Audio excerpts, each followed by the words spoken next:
Our second speaker is Honorable William C. Anderson, former Assistant Secretary of the U.S. Air Force.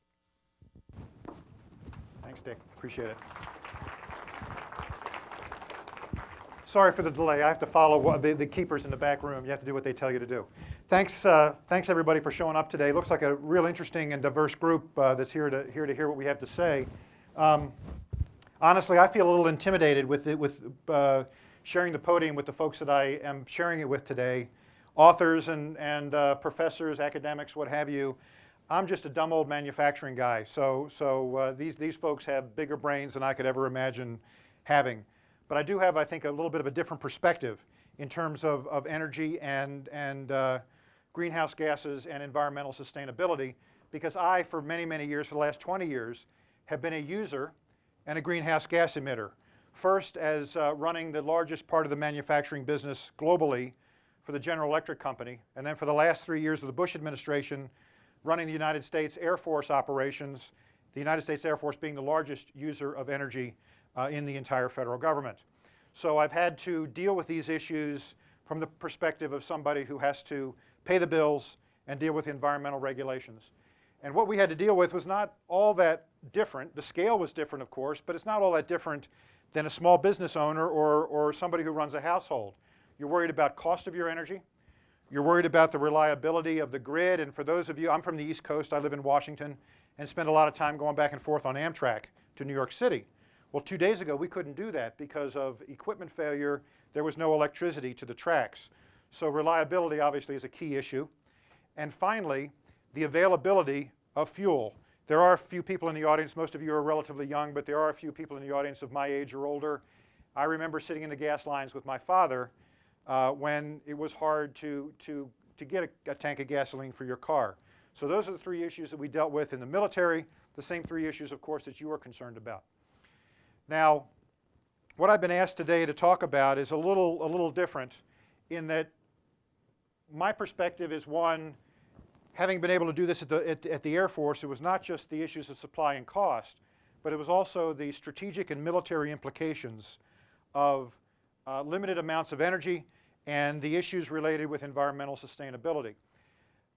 There, to me, and spending the time in the Pentagon, it's become clear to me that the most significant strategic and military risk in this world in the 21st century is a double-barrel issue of energy availability and environmental sustainability.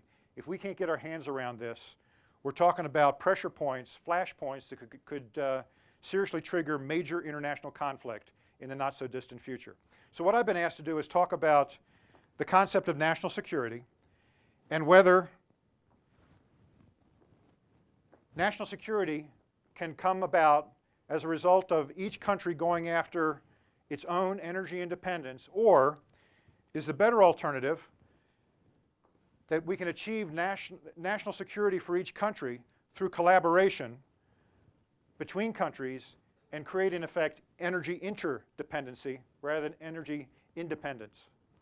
Now, it's important to understand the baseline issues related to where we really are here in energy to understand which of these two works the best. All of you are aware that a number of years ago, our former Vice President, Al Gore, published The Inconvenient Truth. The movie became a Hollywood darling, Nobel Prize, made a lot of money off of it.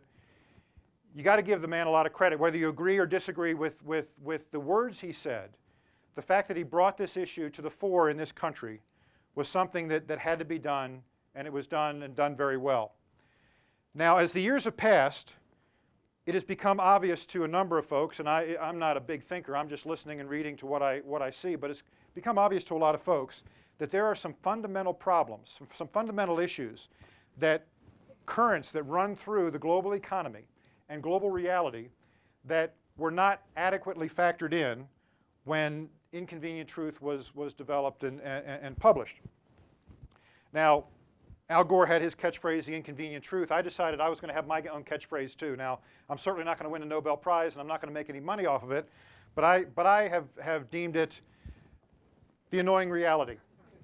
And there are two legs, if you will, to the annoying reality. One relates to energy, and one relates to greenhouse gas emissions and global warming. Now, a lot of the words that I'm going to tell you in the next couple of minutes are going to be uncomfortable. You're not going to want to hear them, and they're not the way we'd like the world to go in a perfect world. Let me tell you, from my perspective, the plug-in hybrid is not going to save the planet. I wish it could, but it will not. And it won't because of the massive installed base of fossil burning equipment that's out there that's got lives out for the next 50 years and are being built in large quantities today. But these factors, in my mind, have got to change that paradigm. When Gwen talked about a paradigm shift, these facts, and we've got to factor these into our discussions in the future, are going to change the way that we think. And it will impact how the world deals with this issue, how we reduce the military and international conflict risk, and whether we go for interdependency or dependency. But let's take a look at some of these annoying realities, if you will. No matter what anybody says or what we wish would happen, the reality is that for the foreseeable future, fossil fuel use will increase across the world, not decrease. It's going to happen. Kind of end of conversation. And the vulnerability that we have around the world in virtually every country, and I don't care if it's an oil-producing country or not, the vulnerability is liquid transportation fuels. Even if you're Saudi Arabia or Iran, you have a vulnerability along the supply chain, even in liquid transportation fuels. Why do we have this issue for this demand in fossil fuels? Well, 30%, 2 billion people on this planet, 30% of the population of the planet, don't have energy access the way you and I know it. Those people are predominantly in China, India, and Africa. And now we've had a little bit of a stall in terms of economic growth around the country because of the financial meltdown of a year and a half ago. But when the country or the world starts rolling again, those countries are the ones that are going to benefit from the growth. And every one of those 2 billion people are going to want a microwave, they're going to want a car, and they're going to want an air conditioner. Why? Because that's quality of life, and they deserve it as much as the rest of us have deserved it all of our lives.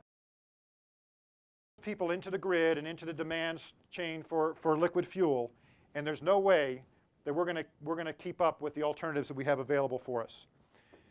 In the bottom, and I know Gwen just showed you the lungs on coal, and as troubling as that is, and it is troubling, if we can't figure out in this world how to make clean coal, then we're all in big trouble. This chart, and there's a number of different agencies. This is the Energy Information Administration through the DOE. A number of organizations have plotted this graph, and it just, I'm not going to linger on it, but it shows exactly what I just said. Even with the growth of renewables, hopefully there'll be a significant growth in the use of nuclear power. Obviously that's the topic for tonight, but very necessary. And even with all that we've done to reduce the demand, the intensity demand for energy through efficiency, this is still a projection going out into the future. And no nation can solve this alone, so you probably already know what my conclusion is. The answer is interdependency, not independence. No nation is going to be able to solve this alone. No nation has the resources, whether it be money or intellect. No nation has a monopoly on all of the energy supplies and all the ideas on efficiency that allows this to be done. This is a project that's never been done on any scale like this before, and it requires international cooperation to get there. So what's the other side of the coin on the annoying reality? That is the global greenhouse gas picture. And I'm going to throw some more bad news on you, and I don't want to throw a wet blanket on the party, but in my mind, we've got to understand these things, and we've got to start managing to these realities if we're really going to change the path of the future.